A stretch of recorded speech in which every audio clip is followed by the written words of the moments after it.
Hi, I'm Sebastian Bloch, CEO of Asobo Studio, and today we're going to talk about aerodynamics. When we started working on Microsoft Flight Simulator, we first studied all the code that has been written on Flight Simulator X. There's been many years of work on all the code base, and the code base of the simulation of the aerodynamics was pretty huge. I will cover 5 areas of improvements that we made to the Flight Simulator aerodynamics and physics. First, we made improvements to the core simulation engine. Second, we made improvements to the actual simulations of the different systems of the aircraft. Then the biggest area we reworked was the aerodynamics. We reworked the aerodynamics simulation from scratch in the simulator. I'm going to go over the details of how the aerodynamics simulation now works. One big area that we reworked was the weather system. The biggest interaction of the aircraft is with the air. It's the air that makes the aircraft fly. And so we reworked how the air was simulated in the world. We're creating a full simulation of the airflow over the planet. And I'm going to explain how the airflow interacts with the world, the environment, and also with the weather.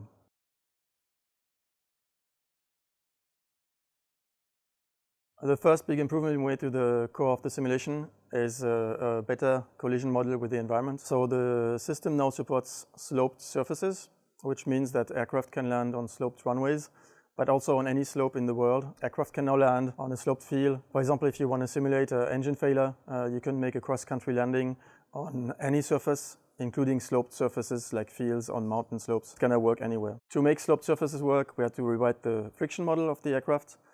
So tires are now correctly simulated with dynamic friction, static friction.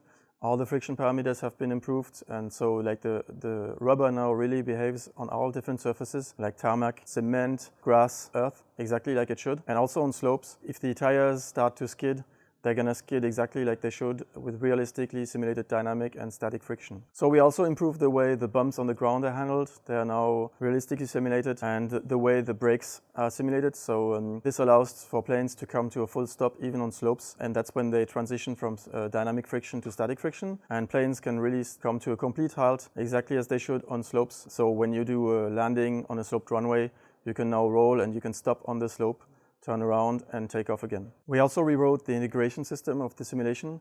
So the integrator is what makes the simulation go forward. It calculates all the states of the system. So one thing we changed is now that the simulation is running at a much higher frame rate, but the frame rate is adaptive, so it adapts to the frame rate of your actual TV or monitor. This means that the simulation is much more smooth. Whatever the frame rate of your display, even if you have slower frame rates, frames are exactly going to match the display. And also the simulation is always going to run at a higher frame rate. So even if your frame rate goes down, the simulation stays at a high frame rate and you don't lose anything of the realism. Planes always behave as they should, whatever the frame rate. Another big change we made to the integrator is the way the integration now works. It's much more realistic, and it has removed one artifact that was present in previous versions of Flight Simulator, which is that planes felt like if they were on rails. It's because the old integrator was resisting change, and it was forcing planes to always move more or less in a straight line. So the integration is now super realistic. It's exactly moving the aircraft as they should in the world. Spins are much more realistic now, and planes don't feel on rails anymore. So we changed that and removed the effect of planes being on rails. We also reworked the inertia matrices. They are now more realistic, which means that the mass distribution of aircraft feels more real, and planes, when they rotate, when they yaw, when they pitch, when they roll, they feel much more realistic now as they travel through air.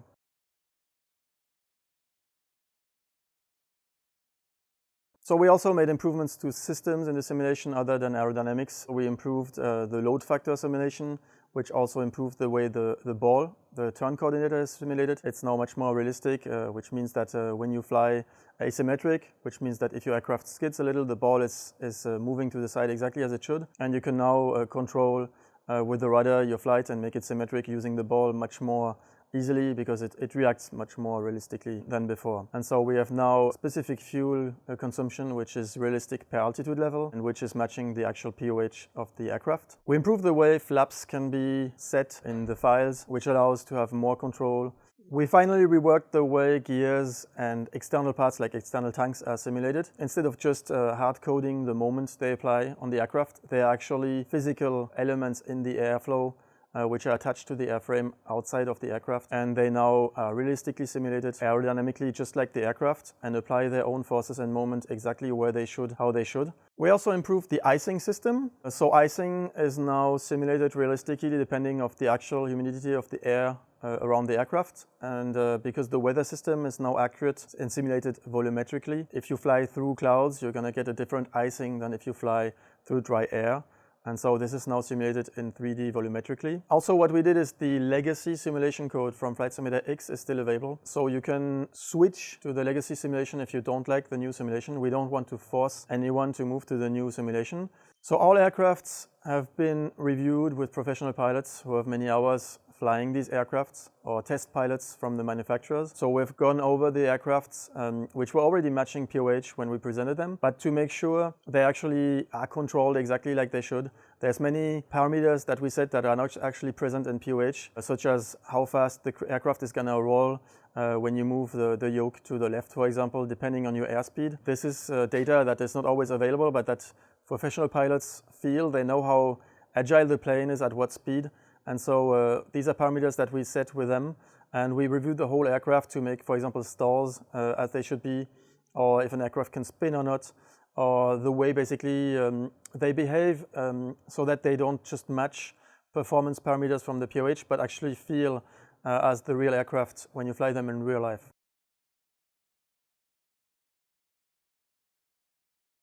So the big change we made to the system is the aerodynamics simulation has been reworked. How we simulate now is much more advanced. So we subdivide the aircraft into thousands of surfaces which are mapped over the airframe.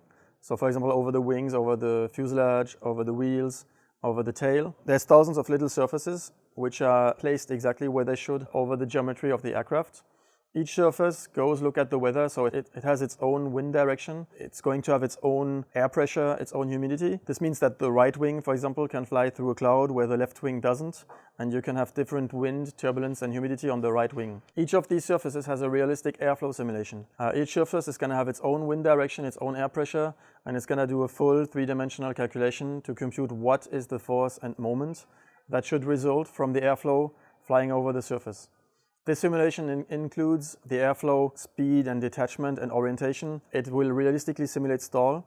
The stall is when the airflow is actually bent too far by the surface and the airflow cannot stay attached to the air surface anymore. So this is now simulated surface by surface, which means that we can have a left wing stalling, especially because of the weather and the full realistic simulation of each surface in the world. But each surface will also deflect the airflow. The airflow is going to be impacted, and surfaces which are behind are going to get a different airflow because the airflow was impacted by the surfaces in front. So this, for example, is going to allow more aerobatics. So for example, the airflow is coming from the propeller and is hitting the tail. And that's how you can, for example, enter into a flat spin or some of the figures. So for example, when you can do an inverted spin, that's because the propeller hits the tail.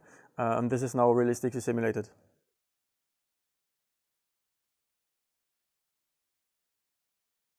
The big improvement we made to the simulation is the simulation of the air mass. We now simulate the air mass globally over the entire planet and realistically. Every area of the world has its own simulation of air, and we know where the air is flowing everywhere on the planet, and this then feeds into the aerodynamic system of the surfaces of the aircraft. So this means that, for example, we will have volumetric clouds, which you can see in the world, which are going to match the airflow. For example, on TCUs, on towering cumulus clouds, usually it's a kind of cloud which exists because there's a lot of updraft of air.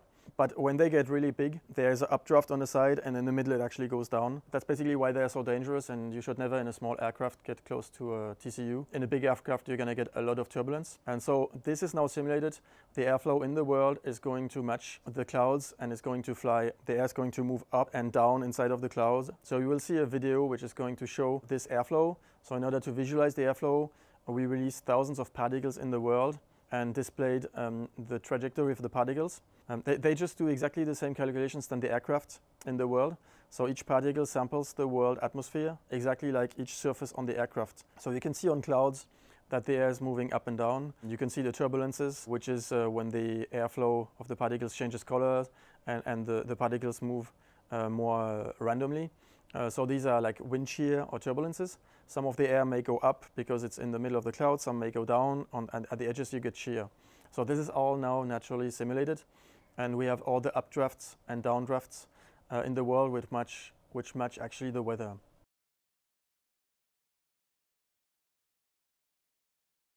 So this air mass simulation also works with the world shape, like the shape of the world, which can depend on buildings, hills, forests, mountains, valleys. So all these different shapes worldwide are going to influence the airflow in the world. So for example, the air flows over a stadium or a hill. It's going to create updraft, so the wind is going to flow up. And on the other side, usually it goes back down, but in a turbulent way, right? It has to go back down, but it's going to be creating a lot of rolling turbulences. So you can imagine when you fly over this air with the aircraft, if the aircraft is flying slow, if it's a small aircraft, it's going to get all these rolling moments, it's going to get the up and down draft, and you're going to feel all these bumps. So on the video you're going to see there's, for example, wind flowing over mountains, and it naturally creates turbulences. On the other side, in the valleys where the currents come together, they collide and it creates these turbulences. You can see in the middle of the valley, you can see the up and down draft, and you can see how the slope of the wind is actually very, very steep, right? It goes along the slope. So this is it for the improvements on the aerodynamics, on the physics. So we improved the core simulation, we improved many of the simulated systems, we reworked the aerodynamics simulation with the surface-based system, and we reworked the simulation of the airflow in the world. All these changes come together to create a much more realistic simulation of the aircraft. Aircrafts are now simulated realistically to the performance data that is available. They fly exactly to the real-world performance, but they also feel exactly like real aircraft. They turn, they behave when you move this yoke exactly like a real aircraft, and they fly through the world. They fly through the air exactly like a real aircraft flies through the air in the real world, being impacted by clouds, by mountains, by buildings, by the shape of the world, right? I hope you enjoyed the details I gave about the simulation, about what we changed. Thank you for your time. Please subscribe to the Alpha, and talk to you soon. Ah, tu pourras le couper ça.